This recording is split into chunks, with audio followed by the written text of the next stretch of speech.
Mobile court পরিচালনা করতে আসা প্রশাসনের লোকজনকে চিনতে না পারায় মেজাজ হারিয়ে ঠিকাদারের কর্মচারীকে সজোরে চড় মারলেন ময়মনসিংহের ত্রিশালের উপজেলা নির্বাহী কর্মকর্তা আরাফাত সিদ্দিকী।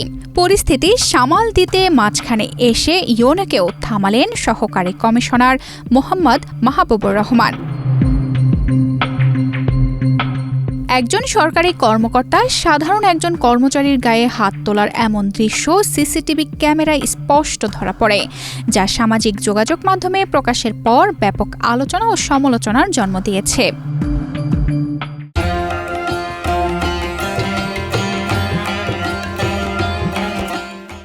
ভিডিওটিতে দেখা যায় টিনের তৈরি একটি ঠিকাদারের অফিস কক্ষে একে একে প্রবেশ করেন এসিলেন্ট ইউনো সহ মোবাইল কোর্ট টিমের সদস্যরা। সে সময় টেবিলে বসে নিজের কাজ করছিলেন ঠিকাদারের এক কর্মচারী। সাদা শার্ট পরা এসিলেন্ট মোহাম্মদ মাহবুবুর রহমান কক্ষে ঢোকার পর কথোপকথনের এক পর্যায়ে ওই কর্মচারীকে ধমক দিয়ে দাঁড়াতে বলেন এবং হিসাব করে কথা বলতে বলেন। এর পরপরই নীল শার্ট পরিহিত ত্রিশালের ইউনো আরাফাত সিদ্দিকী সেখানে প্রবেশ করেন। কর্মচারী তাদের পরিচয় ও আসার উদ্দেশ্য জানতে চাইলে ইউনো বলেন, আমি ত্রিশালের ইউনো, মোবাইল কোর্টে আসছি।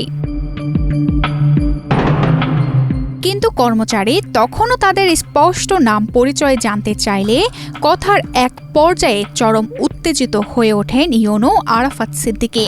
তিনি সজোরে কর্মচারীকে চড় মারেন এবং সাথে থাকা পুলিশ সদস্যদের তাকে আটক করার নির্দেশ দেন। চড় মারার পর ইউনো যখন আরও ক্ষিপ্ত হয়ে উঠছিলেন, তখন তাকে হাত ধরে থামিয়ে দেন সাথে থাকা এসিলেন্ট মোহাম্মদ মাহবুবুর রহমান।